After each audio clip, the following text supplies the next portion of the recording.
pendekatan dalam manajemen kelas. Secara bahasa, pendekatan merupakan proses atau perbuatan mendekati. Tetapi secara istilah, pendekatan bersifat aksiomatis dan menyatukan suatu pendirian, filsafat, keyakinan, atau paradigma terhadap subjek matter. Jadi, pada dasarnya dapat dikatakan bahwa pendekatan merupakan cara pandang seseorang terhadap suatu subjek.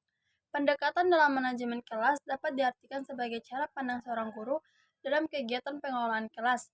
Cara pandang tersebut kemudian menjadi semacam guideline bagi seorang guru dalam pengelola kelas. Pendekatan pembelajaran diartikan sebagai titik tolak atau sudut pandang dalam proses pembelajaran yang merujuk pada pandangan tentang terjadinya suatu proses yang bersifat umum. Yang pertama, pendekatan otoriter. Pendekatan otoriter adalah suatu pendekatan pengendalian perilaku peserta didik oleh guru.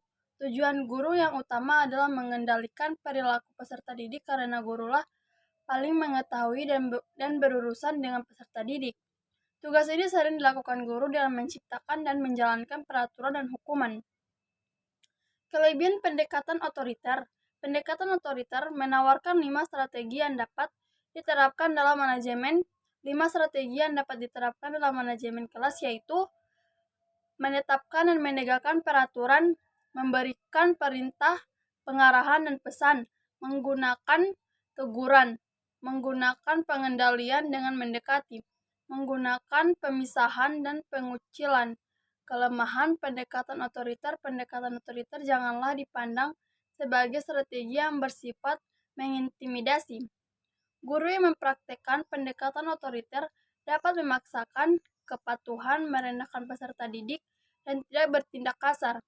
Guru otoriter bertindak untuk kepentingan peserta didik dengan menerapkan disiplin yang tegas.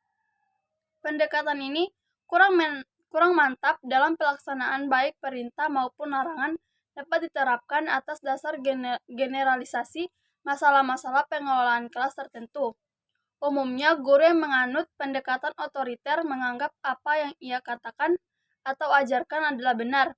Siswa kurang diberi kesempatan untuk mengemukakan dan mengembangkan ide atau buah pikirannya.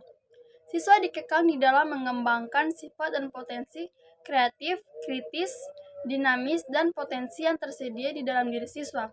Berikut pendekatan intimidasi. Pendekatan intimidasi adalah pendekatan yang memandang manajemen kelas sebagai proses pengendalian perilaku peserta didik.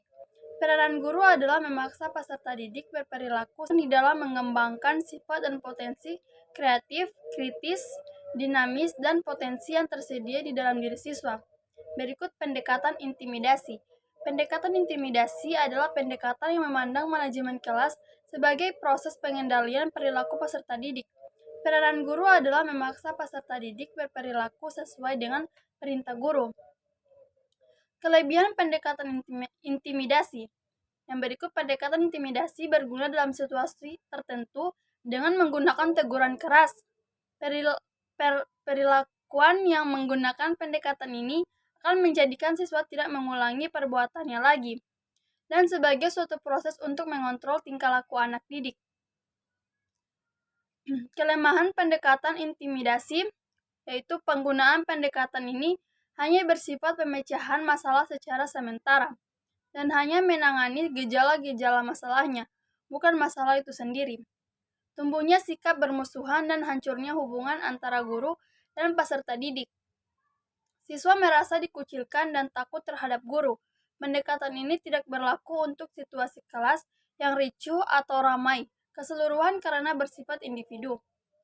Kesimpulannya yaitu pendekatan pembelajaran diartikan sebagai titik tolak atau sudut pandang dalam proses pembelajaran yang merujuk pada pandangan tentang terjadinya suatu proses yang bersifat umum.